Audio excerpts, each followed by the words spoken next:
The stars had never seemed so close. Ambassador Do-Hyun Kim stood at the observation window of Earth's first diplomatic vessel, watching the massive structure of the Galaxy Council station grow larger with each passing moment. Behind him, his team worked quietly, reviewing documents and preparing for the most important meeting in human history. Captain Minji Park stood near the command console, her eyes constantly scanning the sensor readings. She didn't trust the aliens, even if they came promising peace. The Council had made first contact 6 months ago. Their ships appeared over every major city on Earth simultaneously, broadcasting messages of friendship in every human language. They called themselves the Galaxy Council, representatives of 847 civilized species spread across the Milky Way. They claimed to be peacekeepers, guardians of law and order in the vast darkness of space. Earth was invited to join them as a protected species. The world had celebrated. Humanity was not alone. The universe was filled with intelligent life, and they wanted to be friends. Scientists like Hyunwoo Lee could barely contain their excitement at the prospect of learning alien technology. Religious leaders debated what this meant for their faiths. Children dreamed of traveling to distant worlds. It seemed too good to be true. Do-Hyun had been chosen to lead Earth's delegation because of his skill in negotiation and his calm demeanor.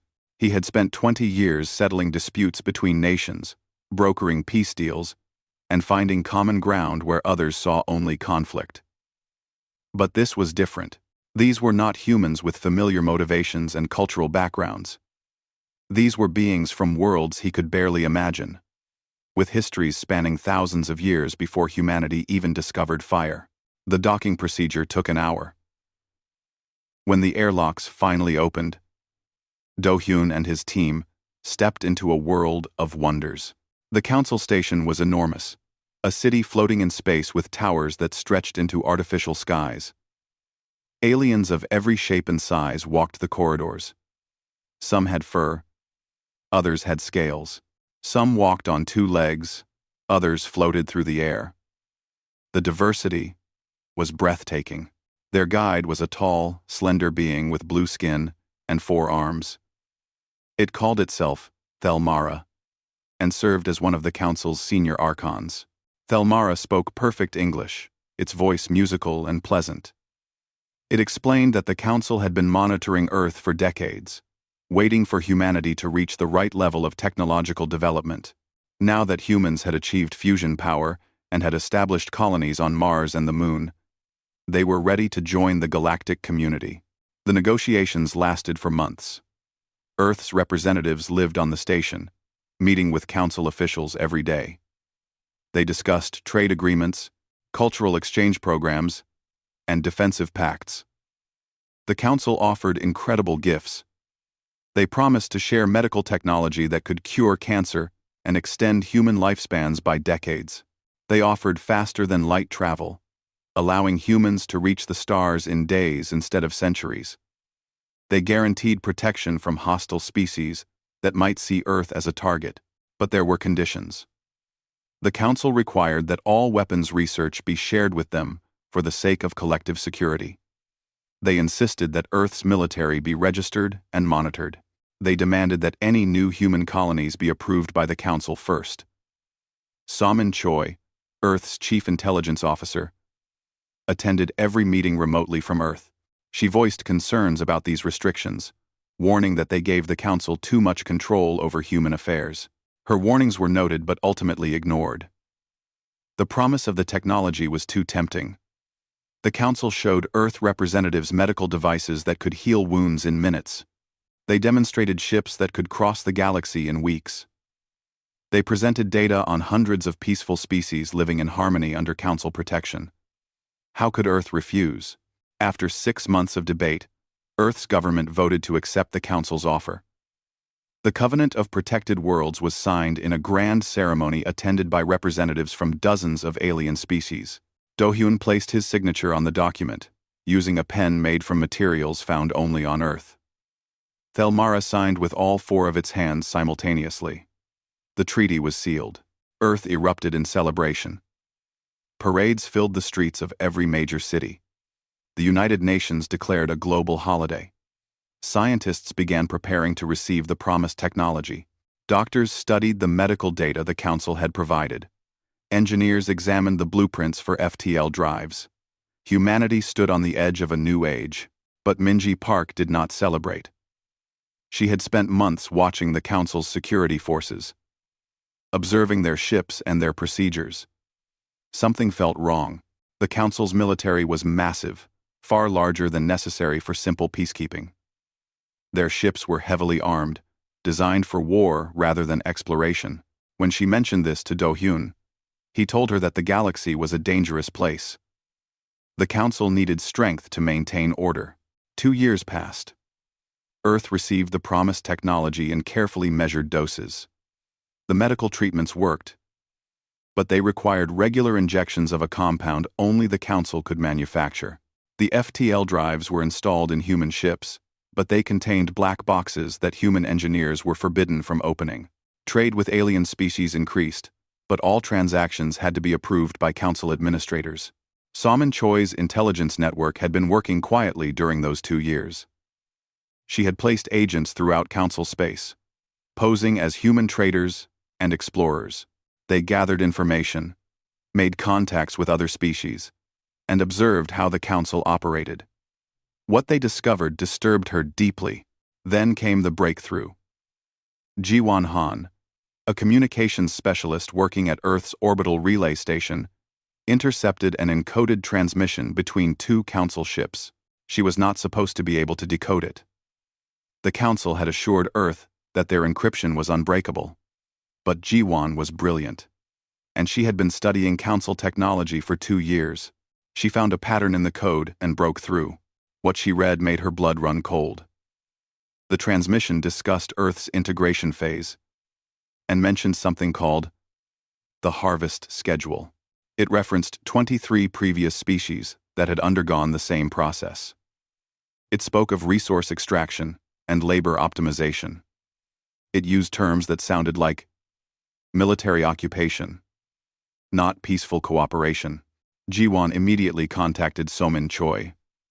Within hours, Earth's intelligence services were working frantically to decode more transmissions and gather more evidence. What they found confirmed their worst fears. The Galaxy Council was not a benevolent organization.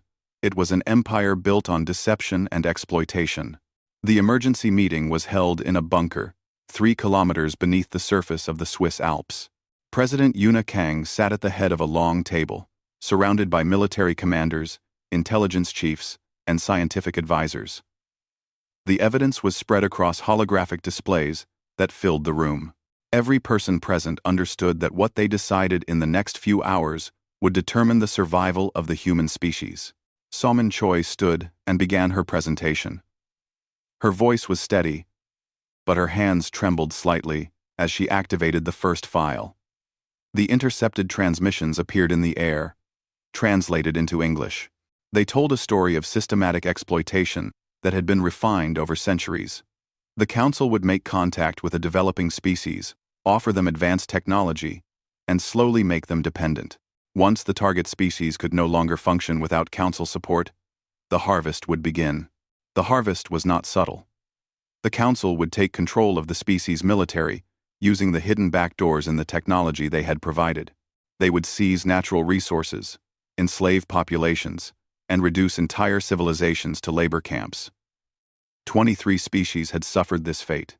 Some had resisted, but their weapons had been sabotaged by the very technology the Council had given them.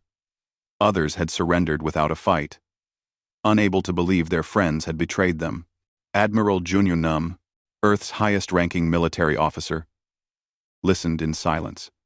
He was a veteran of the resource wars, a man who had seen combat on 3 continents. He understood what was being said. The Council had already inserted kill switches into Earth's defense grid. Every ship, every weapons platform, every command center was compromised. If the Council activated those switches right now, Earth would be defenseless in minutes. Dr. Eun-ji Bae, the scientist responsible for integrating Council medical technology into Earth's hospitals, felt sick. The treatments she had been giving to patients for 2 years were designed to create dependency. The miracle cure for cancer required monthly injections. Without those injections, the cancer would return more aggressively than before. The council controlled the supply, and they could cut it off whenever they wanted. Millions of people would die. Min Ho-yoon, Secretary of Strategic Defense, spoke for the first time. His proposal was simple, but terrifying. Earth needed to prepare for war, but they had to do it in complete secrecy. If the council discovered what they were planning, they would activate the kill switches immediately. Every action humanity took from this moment forward had to appear normal while they built the weapons they would need to survive. President Yoona Kang made her decision. Earth would prepare in silence. They would smile and cooperate with the council while secretly building an arsenal.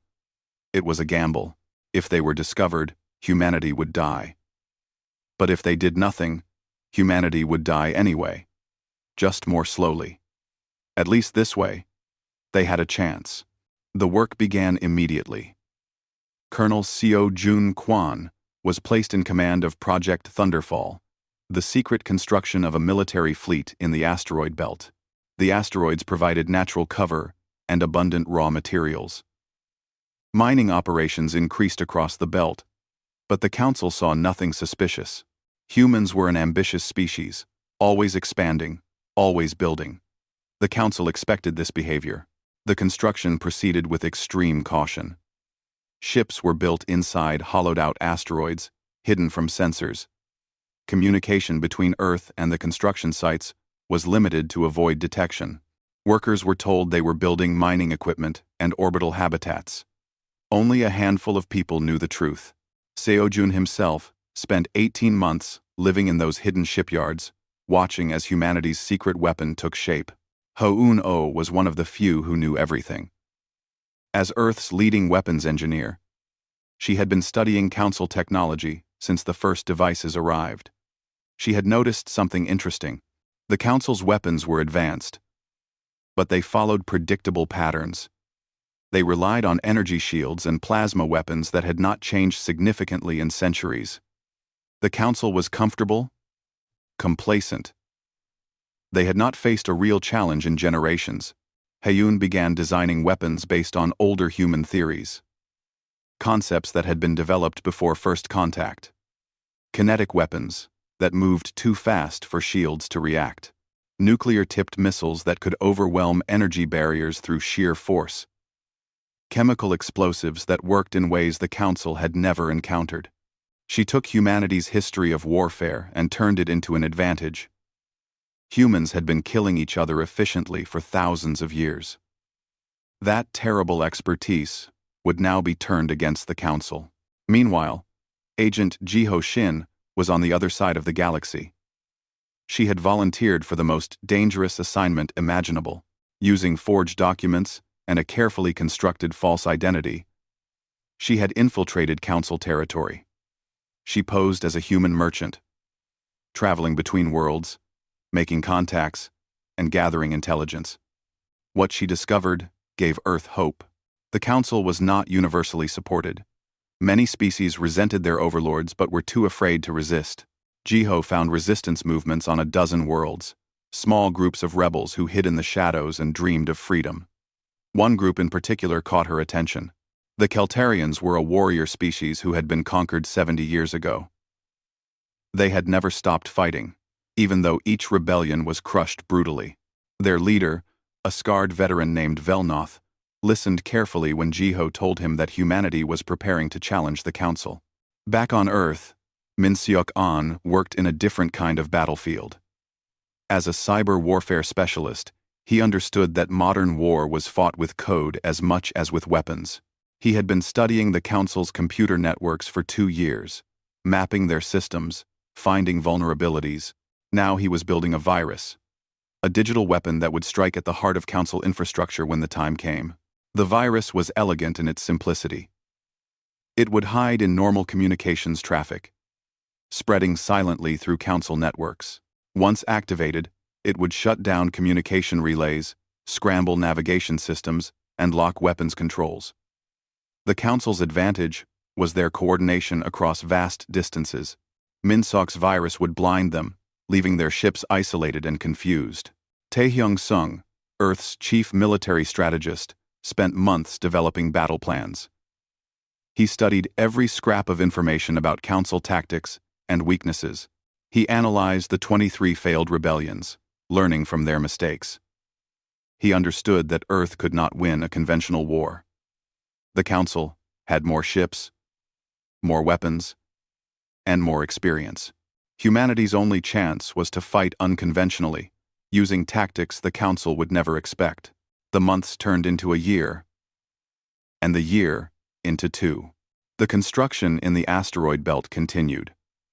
500 warships took shape, each one designed specifically to fight the Council. They were smaller than Council dreadnoughts, but faster and more maneuverable. They carried weapons that would surprise an enemy who thought they knew everything about warfare. Each ship was crewed by volunteers who understood they might not survive the coming war. President Yuna Kang aged visibly during those 2 years. The weight of the secret crushed her, but she never wavered. She continued to meet with Council representatives, smiling and discussing trade agreements while knowing that everything was a lie. She attended ceremonies where Council officials praised Earth's peaceful integration. She gave speeches about cooperation and friendship while planning for war. It was the hardest thing she had ever done. Then came the summons. The Council announced that Earth would undergo a mandatory integration assessment. All of Earth's leaders were required to attend a special session at the Council station. The message was polite, but the meaning was clear. This was not a request. Somin Choi's intelligence network immediately went into overdrive, trying to discover what the assessment really meant. Ambassador So-Yun Lim walked through the corridors of the Council station with measured steps. She had replaced Do-Hyun Kim as Earth's chief representative 6 months ago, chosen specifically for this moment. Unlike Do-Hyun, who was a natural peacemaker, So-Yun had spent 15 years as a prosecutor, putting war criminals on trial. She knew how to present evidence, how to control a room, and how to deliver a killing blow at exactly the right moment. Behind her walked a team of 12 humans, each carrying diplomatic cases that appeared to contain nothing more than documents and personal effects. In reality, those cases held something far more valuable. They contained proof of the Council's crimes, compiled over 2 years of investigation.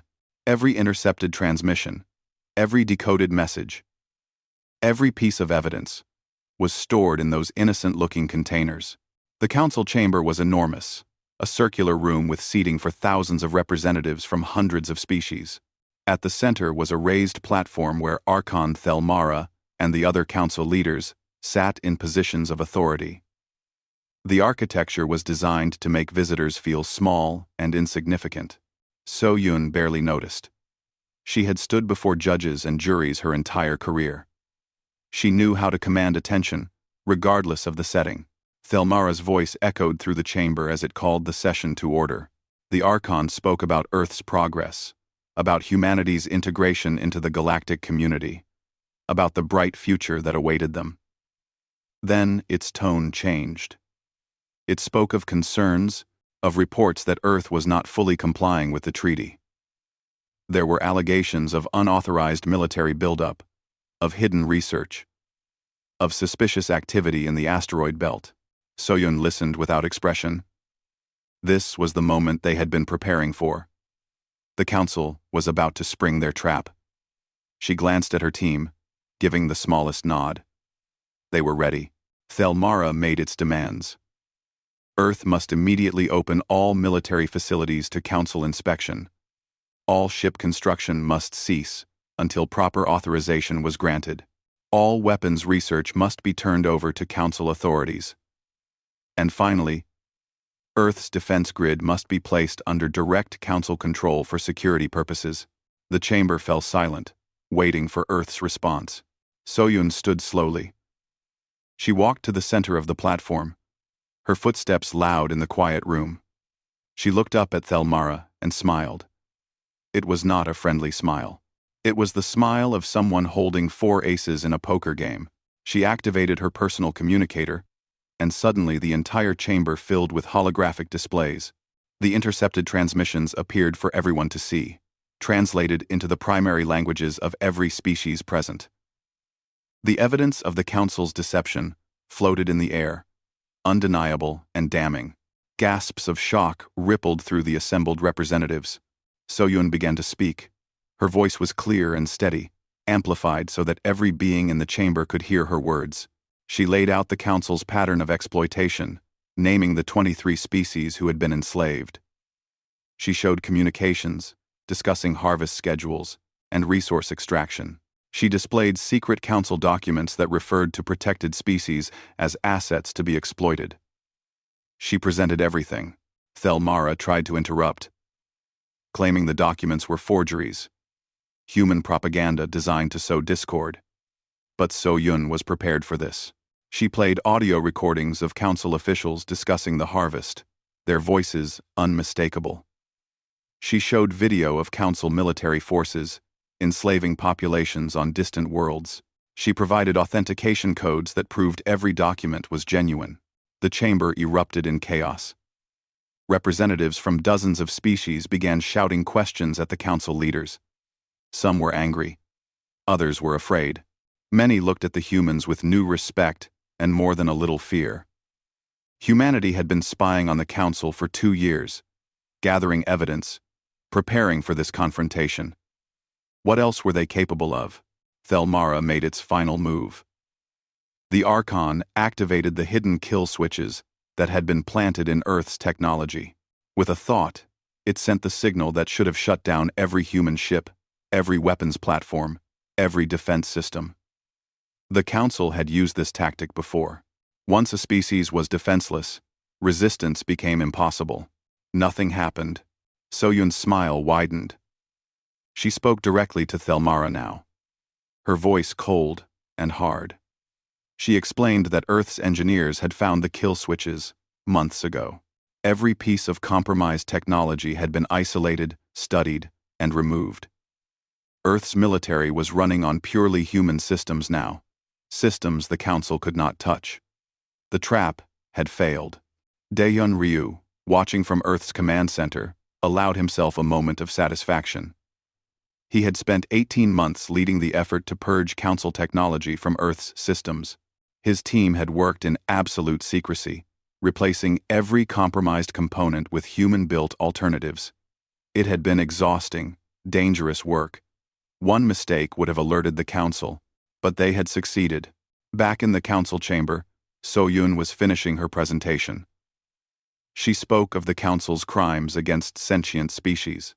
She detailed their exploitation, their lies, their systematic destruction of civilizations. And then, she delivered her conclusion. Earth would not submit to Council authority. Earth would not become another enslaved species. Earth was going to fight. At precisely that moment, President Yuna Kang appeared on every screen in the chamber, broadcast from Earth. Her message was not just for the Council.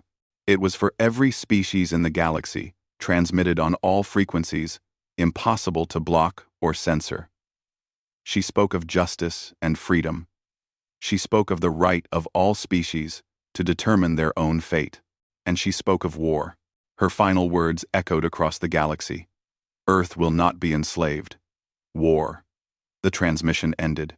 Admiral Sujin Ko received the signal aboard the UES Indomitable, flagship of Earth's hidden fleet.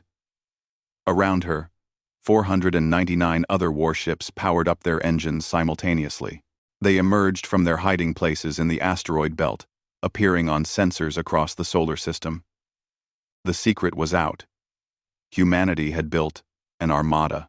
The Council's response was immediate. Warning klaxons sounded across their space. Military forces scrambled to intercept the human fleet. But they were too slow. Admiral Junho Nam had planned the first strike with surgical precision. The target was Council Station Gamma 7, a major military base only 3 light-years from Earth. It was heavily defended, considered impregnable. It would fall in 4 hours. Captain Minji Park commanded the UES Horizon, part of the strike force assigned to Gamma 7. She had been waiting for this moment for 3 years. Ever since she first suspected the Council's true nature, her ship was one of the first to engage the station's defenses. Council ships moved to intercept, expecting a conventional battle. They were completely unprepared for human tactics. The Council fought with precision and coordination, centuries of military doctrine guiding their actions. Humans fought with creativity and aggression, using strategies that had been developed in thousands of years of human warfare. Fighters attacked from unexpected angles. Ships used ramming tactics that the civilized Council considered barbaric. Weapons struck with kinetic force that overwhelmed energy shields designed for plasma weapons. Captain Taejin Che made the ultimate sacrifice. His ship was damaged, engines failing, weapons depleted. He saw a Council dreadnought moving to destroy a cluster of human fighters.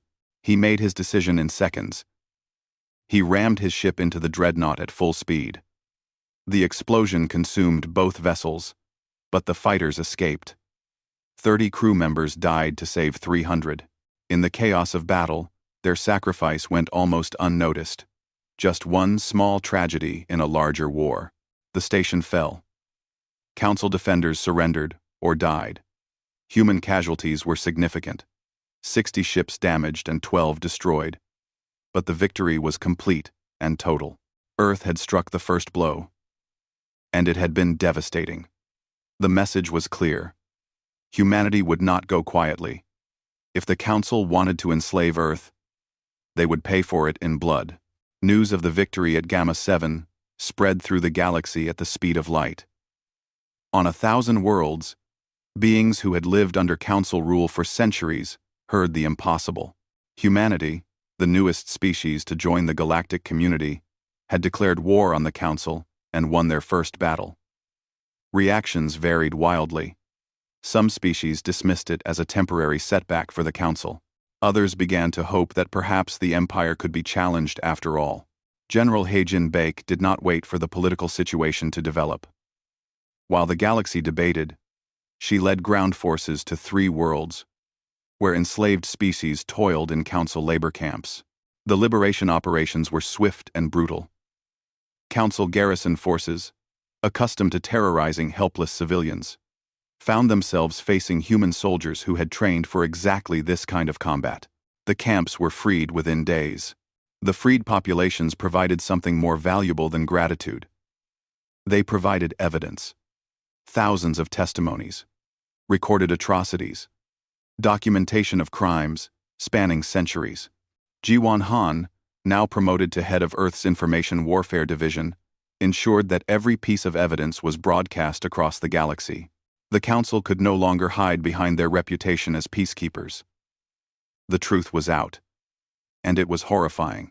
On Earth, people watched the war unfold with a mixture of pride and terror. The victory at Gamma 7 had been celebrated, but everyone knew it was just the beginning. The Council controlled 847 species and commanded military forces that numbered in the millions.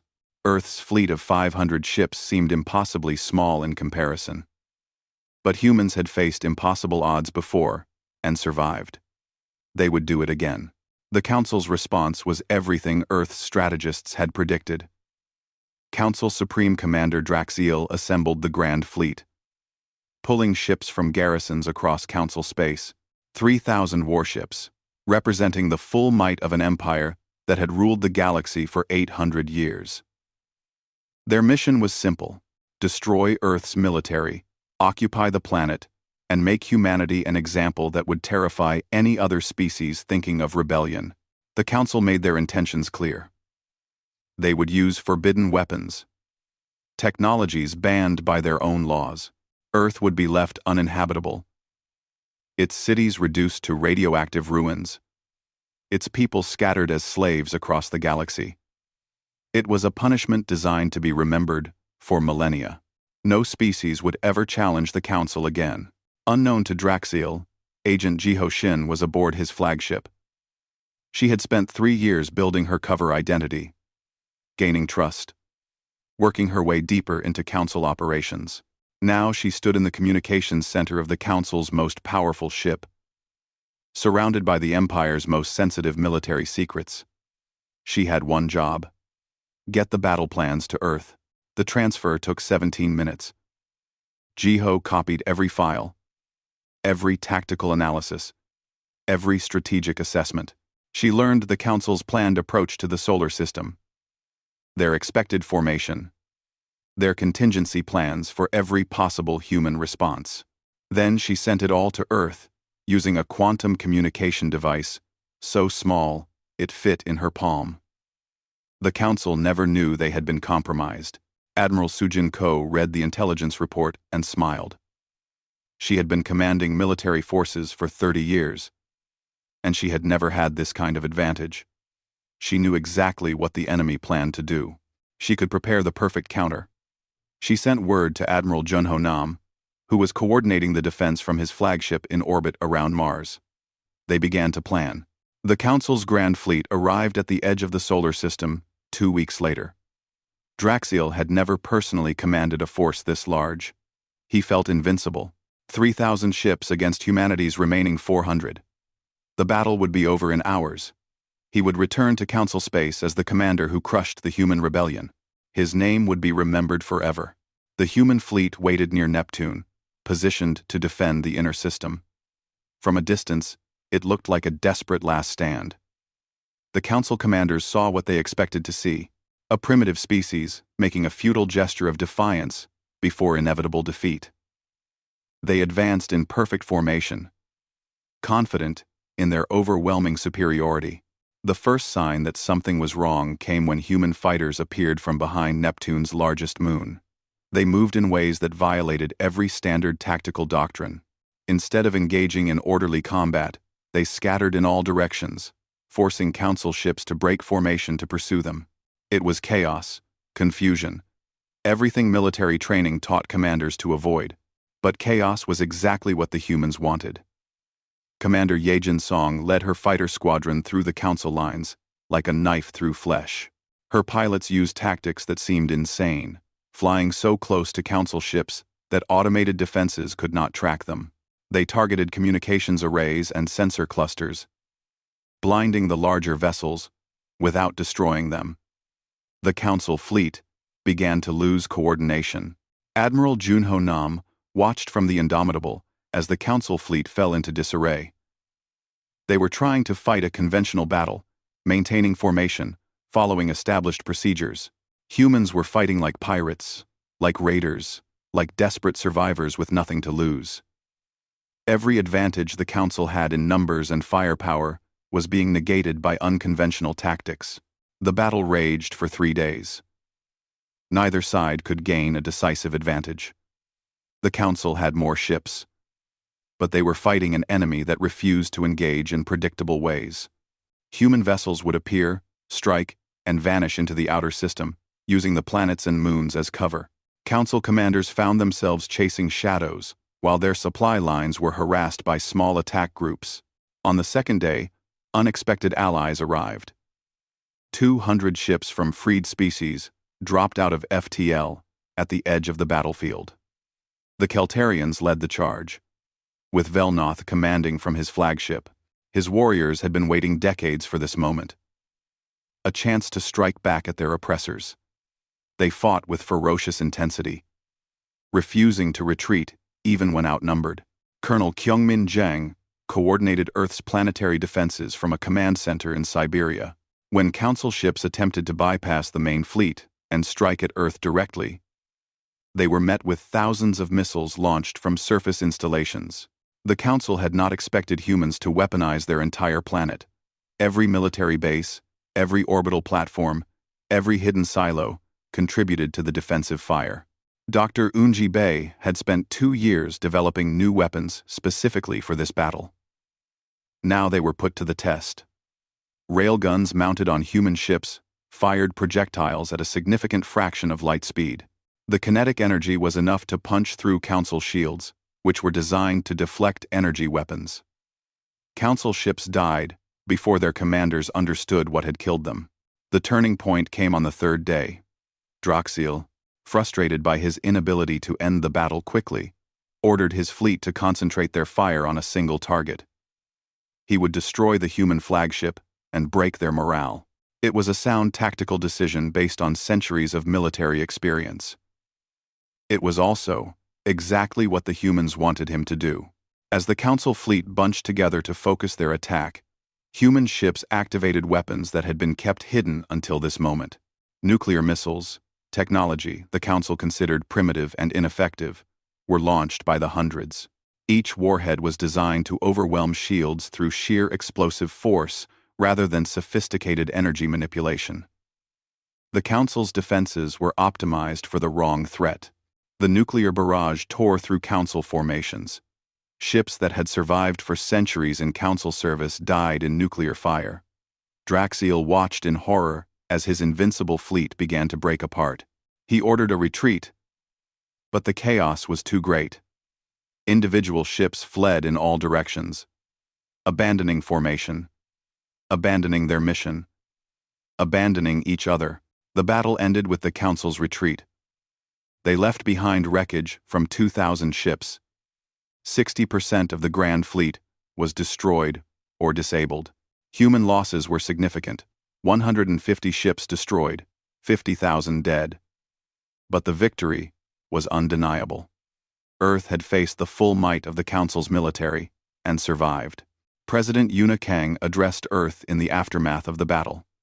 She spoke of the terrible cost of war, of the brave souls who had given everything to defend humanity's freedom. She acknowledged that the fight was not over, that the Council would not accept defeat easily. But she also spoke of hope. The galaxy had seen that the Council could be beaten. The Empire was no longer invincible. The defeat of the Grand Fleet changed everything. Within days, 7 Council member species declared neutrality, refusing to send more forces to fight against humanity. Within weeks, 3 species openly joined Earth's coalition, bringing with them military forces and intelligence about Council operations. The empire that had stood for 800 years was crumbling, and everyone in the galaxy knew it. Minho Yoon worked 18-hour days coordinating diplomatic efforts. Every species that broke away from the Council was a potential ally, but also a potential problem. Some wanted revenge for centuries of oppression. Others wanted to seize Council territory for themselves. Minho's job was to channel their anger into something constructive, to build a coalition that could offer an alternative to Council rule, rather than just replacing one empire with another. Ambassador Do-hyun Kim returned to active service, traveling to dozens of worlds to negotiate with species considering rebellion. He found that many were simply waiting to see if Earth could actually win. The victory at Neptune had impressed them. But one battle did not win a war. If humanity could topple the Council completely, if they could break the Empire's hold on the galaxy, then these fence-sitters would join. But not before. The Council leadership retreated to Nexus Prime, their homeworld and the center of their power. They still controlled hundreds of worlds and thousands of ships. They still had the industrial capacity to build more. Given time, they could recover and crush the rebellion. Tae Young-sung, analyzing the strategic situation, concluded that Earth had one option. They had to strike at Nexus Prime itself, cut the head off the serpent before it could grow back. The siege of Nexus Prime began 6 months after the Battle of Neptune. Admiral Sujin Ko commanded a fleet of 800 ships, combining human vessels with those of allied species. They faced orbital defenses that had been built over centuries, fortifications designed to make the Council homeworld impregnable. For 3 weeks, the coalition fleet hammered at those defenses without making significant progress. The Council leadership watched from their towers in the capital city, confident that their shields would hold. They had sent calls for reinforcement to every loyal garrison in Council space. Within months, relief forces would arrive and trap the coalition fleet between 2 armies. Victory was simply a matter of time. They were wrong. Hae-Yun-Oh had spent the last 6 months developing a single weapon for a single purpose. She called it a resonance disruptor, though the name meant nothing to most people. What mattered was what it did. It analyzed shield frequencies and generated matching harmonics that caused the shields to tear themselves apart. It required enormous amounts of power and could only be used once before burning out. But it would work. The disruptor was mounted on the largest ship in the human fleet. It took 10 minutes to charge, and another 5 to fire. During those 15 minutes, the ship was completely vulnerable. All power diverted to the weapon. Every Council gun on Nexus Prime targeted that ship, trying desperately to destroy it before it could fire. Human and allied vessels threw themselves in the way, sacrificing their shields and their hulls to protect the weapon. The disruptor fired. An invisible wave of energy washed over Nexus Prime's shields. For a moment, nothing happened. Then the shields began to flicker, harmonics building until the entire defensive network shattered like glass. The planet was exposed. General Hajan Bek led the invasion force, personally. She had studied every failed assault on Nexus Prime in Council history, learning from each defeat. She knew the Council would defend their capital city with everything they had. She was counting on it. While the Council concentrated their forces to protect the capital, her troops landed at a dozen other locations around the planet, securing strategic sites and cutting off reinforcement routes. The capital city fell in 48 hours. Council forces, elite troops who had never known defeat, surrendered en masse when they realized they were surrounded and cut off from support. Many refused to die for leaders who had lied to the galaxy for centuries. The Council's ruling archons were captured, trying to escape through secret tunnels beneath the government buildings. The trial was held 6 months later on a neutral world, attended by representatives from 400 species. So-Yun Lim prosecuted the case, presenting evidence of crimes that spanned centuries. The defense argued that the Council had brought order to the galaxy, that their methods were necessary to prevent chaos. The jury did not agree. Archon Thelmara and 17 other Council leaders were found guilty on all counts. The sentences varied based on individual culpability. Some received life imprisonment. Others, including Thelmara, were executed for genocide. The trials were broadcast across the galaxy, a demonstration that even the most powerful could be held accountable for their crimes. With the Council leadership destroyed and Nexus Prime under Coalition control, the Empire collapsed. Species that had been subjects for centuries suddenly found themselves free. The transition was not peaceful. Some worlds descended into civil war as different factions fought for power. Others were invaded by neighbors seeking to expand their territory. The galaxy discovered that freedom came with responsibility, and not everyone was ready for it. President Yuna Kang, working with leaders from 50 allied species, proposed the Free Species Alliance. It would be based on principles of equality and mutual respect, with no single species holding authority over others. Disputes would be settled through negotiation rather than force. Military forces would exist only for defense, never for conquest. It was an idealistic vision, and many doubted it could work. The Alliance's first test came when a powerful warlord tried to seize control of the former Council territories. The warlord commanded a fleet of stolen Council ships and believed the galaxy was ripe for conquest. The Alliance responded by sending a joint military force, with humans serving alongside dozens of other species. The warlord was defeated in a short but brutal campaign. The message was clear. The Alliance would defend its members, and it would oppose any attempt to rebuild an empire. 5 years after the war ended, the galaxy was still finding its balance. The Free Species Alliance had grown to include 200 member species. Trade flourished between worlds that had been cut off from each other under Council rule. Scientific knowledge was shared openly, rather than hoarded by an elite. Cultural exchange programs allowed different species to learn about each other as equals rather than as masters and subjects. Earth maintained a powerful military, but the focus had shifted from war to exploration.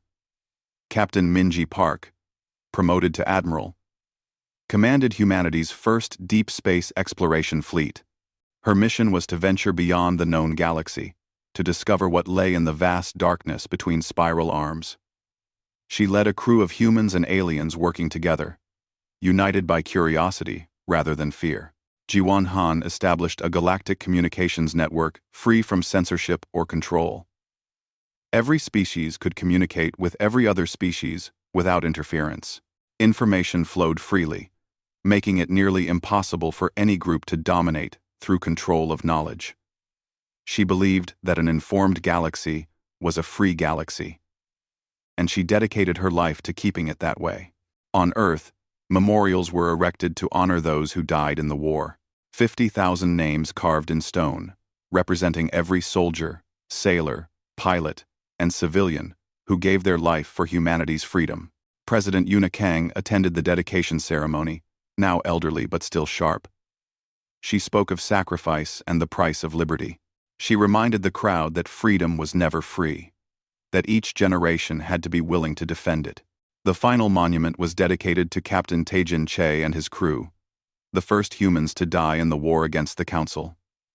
Their names were inscribed on a wall of black granite that stretched for 50 meters. Families of the fallen touched the names and wept. The living made promises to the dead. Your sacrifice will not be forgotten. Your children will grow up free. Ambassador Do-hyun Kim, retired now, taught at the new Galactic Diplomatic Academy. His students came from dozens of species, all learning how to negotiate, how to find common ground, how to prevent the conflicts that led to war. He often told them about the Council, about how an organization that claimed to promote peace had actually brought slavery and suffering. His final lesson was always the same. Power without accountability becomes tyranny. Vigilance is the price of freedom. 10 years after the war, a distant empire on the far side of the galaxy received reports of the Council's fall. Their emperor, ruler of 1,000 worlds, asked his advisors about humanity. The advisors studied the records carefully before responding. They told their emperor that humans were not to be trifled with.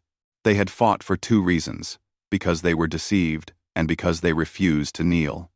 Both were dangerous motivations. The emperor considered this information for a long time. Finally, he made his decision. His empire would treat with Earth honestly and openly.